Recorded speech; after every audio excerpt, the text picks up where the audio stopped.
तो जैसे कि हमने लास्ट एपिसोड के अंदर देखा था, लिनियो के सामने जो आइसलैंड होता है वो अपेयर हो जाता है, जिसे देखने के बाद में लिनियो बोलता है कि यहाँ पर तो होली रियलम की फॉर्मेशन लगी हुई है। अब समझ में आया कि कोई भी पर्सन इसे ओपन क्यों नहीं कर पाया था। और लिनियो के इतना बोलते के साथ ही अचानक से उस आइसलैंड के अंदर से एक बच्चा निकल कर बाहर आ जाता है, जो कि बाहर आकर चिल्लाते हुए लिनियो से बोलता है कि आखिर किसकी इतनी हिम्मत हुई कि जो कि आइसलैंड की फॉर्मेशन को ओपन करे। जो सुनते के साथ ही जो लिनियो होता है वो आगे आ जाता है और आगे आते हुए उससे बोलता है कि एक्सक्यूज मी, मैं आपसे कुछ पूछना चाहता हूँ, क्या आप मुझे बता सकते हो कि ये आइसलैंड कौन सा है? क्या ये पैंगाई आइसलैंड है, या फिर यिंगझाओ आइसलैंड है, या फिर फैंगजैंग आइसलैंड है? और लिनियो की इस बात को सुनकर वो बंदा जो होता है वो भी हैरान होते हुए लिनियो से बोलता है, ये सच बताओ तो इस वर्ल्ड के अंदर बहुत ही कम ऐसे लोग होंगे जो कि शायद ही इस इमोर्टल आइसलैंड के रियल नाम के बारे में जानते हो। इस इमोर्टल आइसलैंड का नाम ये जाओ है, तो इसीलिए अब तुम यहाँ से जा सकते हो। जो सुनकर लिनियो जो होता है वो उस बच्चे को समझाते हुए उसे बोलता है कि मैं जो इमोर्टल आइसलैंड है उसके अंदर इसीलिए आया हूँ ताकि मैं उस चीज़ को ढूंढ सकूँ जिसके बारे में जो फर्स्ट इमोर्टल एम्पर था वो ढूंढना चाह रहा था। और अब लिनियो के ओरा को देखकर वो बच्चा भी काफ़ी ज़्यादा हैरान हो जाता है। हैरान होते हुए बोलता है कि तुम्हारी कल्टीवेशन तो एम्प्रर रियलम पर है। मैंने कभी भी नहीं सोचा था कि अर्थ के ऊपर कोई ऐसा भी पर्सन होगा जिसकी कल्टीवेशन एम्प्रर रियलम पर होगी। और गाइज मैं आपको बता देना चाहता हूँ कि एम्प्रर रियलम जो होता है वो स्पिरिट गॉड रियलम के बाद में आता है, जो कि कल्टीवेशन का 15वां लेवल होता है। वैसे तो जो कि लिनियो है उसकी कल्टीवेशन जो है वो एंसेस्टर रियलम पर है, लेकिन चूंकि वो पृथ्वी पर आया है तो इसीलिए यहाँ पर आने के कारण उसकी कल्टीवेशन थोड़ा सा प्रेस हो गई है।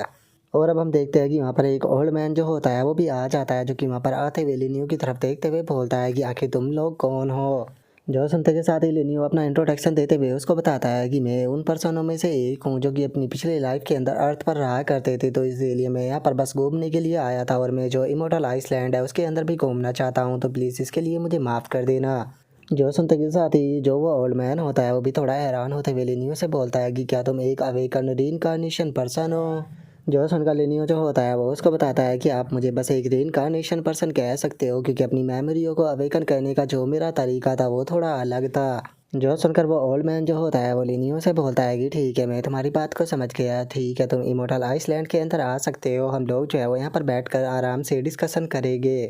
और इतना बोलते के साथ ही वो ओल्ड मैन जो होता है वो लिनियो को लेकर अपने हाउस की तरफ जाने ही लगता है। और अब जैसे ही लिनियो उसके हाउस को देखता है तो वो बहुत ही ज़्यादा हैरान हो जाता है और अपने मन में सोचता है कि एक मिनट, ये हाउस तो बिल्कुल वैसा ही है जैसा कि जब मैं पृथ्वी पर रहा करता था तो मेरा घर था।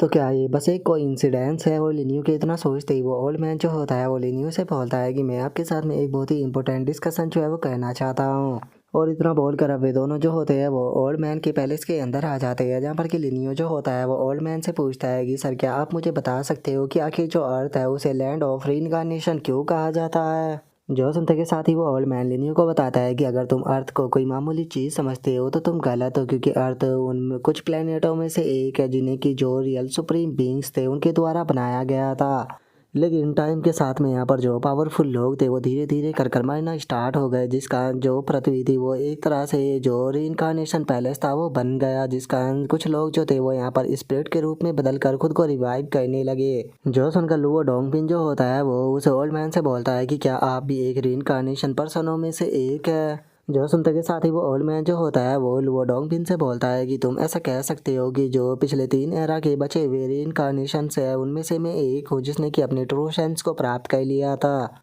और वैसे तो मेरा इतने लंबे टाइम तक बच पाने का कोई भी चांस नहीं था, लेकिन वो किस्मत अच्छी थी कि मुझे इमोर्टल आइसलैंड मिल गया और इमोर्टल आइसलैंड की पावर से ही मैं अभी तक सरवाइव कर पाया हूँ। जो सुनकर लिनियो जो होता है वो ओल्ड मैन से बोलता है कि अच्छा, तो फिर क्या ऐसा हो सकता है कि जो फर्स्ट एम्प्रर था वो भी एक रीइंकार्नेशन ही पर्सन था? जो सुनते के साथ ही जो ओल्ड मैन होता है वो लिनियो को बताता है कि हाँ बिल्कुल, अगर फर्स्ट एम्प्रर की बात की जाए तो वो पूरे टाइम का इकलौता एम्प्रर था, क्योंकि वो सच में बहुत ही ज़्यादा पावरफुल था। उन्होंने सभी जो प्रीवियस एरा थे उन सभी के साथ में कट ऑफ कर दिया था, जिसका वे इकलौते एलिजिमेंट पर्सन बन गए थे, जिसका उनके लिए रीइंकार्नेशन लेकर वॉकअप करना बहुत ही ज़्यादा हार्ड था।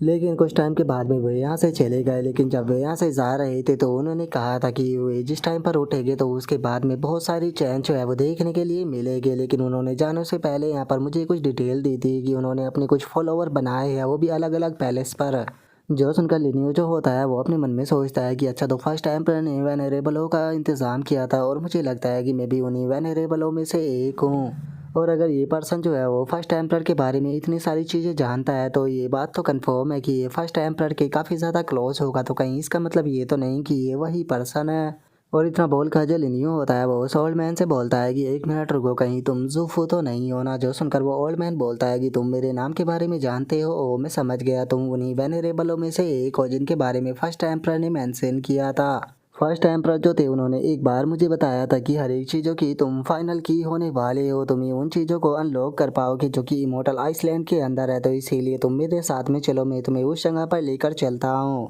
और इतना बोलते के साथ ही अब वो ज़ूफू जो होता है वो लिनियो को लेकर एक कुएं के पास में आ जाता है। और वहाँ पर आने के बाद में जो ज़ूफू होता है वो अपनी कोई पावर जो होती है वो उस कुएं के अंदर डालता है, और उसके ऐसा करते के साथ ही हम देखते हैं कि अचानक से कुएं के अंदर से बहुत ज़्यादा एनर्जी निकलने लगती है, और उसी के साथ में उसके अंदर से कुछ सिंबल भी निकलते हैं जो कि सीधे जाकर आसमान में टकराने लगते हैं, जिसका चारों तरफ स्पिरिचुअल एनर्जी जो होती है वो फैल जाती है। जो देखकर सेकंड पैलेस लॉर्ड जो होती है वो अपने मन में सोचती है कि ये लाइट जो है वो तो यहाँ पर लोगों के कल्टीवेशन को काफ़ी जल्दी जल्दी इंप्रूव कर सकती है। सच में ये चीज़ तो अमेजिंग है। और उनके इतना बोलते के साथ ही हम देखते हैं कि वो एनर्जी जो होती है वो लिनियो के सीधे फोरहेड के अंदर जाने लगती है, जिसके बाद में हमारा व्यू जो होता है वो उसकी सी ऑफ कॉन्शसनेस के अंदर आ जाता है, जहाँ पर कि लिनियो के चारों तरफ काफ़ी सारे सिंबल होते हैं। और जो लिनियो होता है वो अपने मन में सोचता है कि आखिर ये हेवन और अर्थ क्या है, क्या ये हेवन और अर्थ जो है वो ऐसे ही दिखाई देते हैं, ऐसा लगता है कि जैसे कि अभी ये बस पैदा होने वाले हो। और इतना बोलकर अब लिनियो जो होता है वो उन सिंबलों को अपने सर बॉडी के अंदर रखने लगता है, और उन्हें अंदर रखते हुए अपने मन में सोचता है कि अभी मैं इन्हें पूरी तरह से नहीं समझ सकता हूँ, तो सही यही रहेगा कि मैं इन्हें अपनी शी ऑफ कॉन्शसनेस के अंदर रख लूँ, जहाँ पर कि मैं धीरे धीरे कर कर इन्हें आराम से समझता रहूँगा। और लिनियो के इतना सोचते हमारा व्यू जो होता है वो कुछ सालों बाद पर आ जाता है, जहाँ पर कि लिनियो बैठा हुआ अभी भी कल्टीवेट कर रहा होता है। जो देखकर लुओ डोंगबिन बोलता है कि काफ़ी साल बीत चुके हैं लेकिन लिनियो अभी भी नहीं उठा। ऐसा लगता है कि जो 9 एंशिएंट कैरेक्टर है उन्हें लिनियो अपनी शी ऑफ कॉन्शसनेस के अंदर समझना चाहता है, जो सुनकर सेकंड पैलेस मास्टर बोलती है कि ये काफ़ी डिफिकल्ट होगा। और उनके इतना बोलते के साथ ही हम देखते हैं कि लिनियो का जो शरीर होता है वो भी धीरे धीरे कर कर बूढ़ा होने लगता है, जिसे देखकर वे बोलते हैं कि ऐसा लगता है कि लिनियो के लिए इस चीज़ को कर पाना काफ़ी ज़्यादा डिफिकल्ट है। और उनके इतना बोलते के साथ ही अचानक से लिनियो के फोरहेड के ऊपर कोई सिंबल बनने लगते हैं, और उन सिंबलों को देखते के साथ ही सभी के सभी लोग बहुत ही ज़्यादा खुश हो जाते हैं, और खुश होते हुए बोलते हैं कि यकीन नहीं होता लिनियो जो है वो सक्सेस हो गया। और अब उन लोगों के इतना बोलते के साथ ही हमारा आज का एपिसोड जो होता है वो यहीं पर ही कंप्लीट हो जाता है। तो नेक्स्ट एपिसोड के अंदर देखेंगे कि आगे क्या होता है। अगर आप लोगों को वीडियो अच्छी लगी हो तो लाइक करना, चैनल को सब्सक्राइब करना। मैं मिलता हूँ नेक्स्ट एपिसोड में, तब तक के लिए बाय बाय गाइस।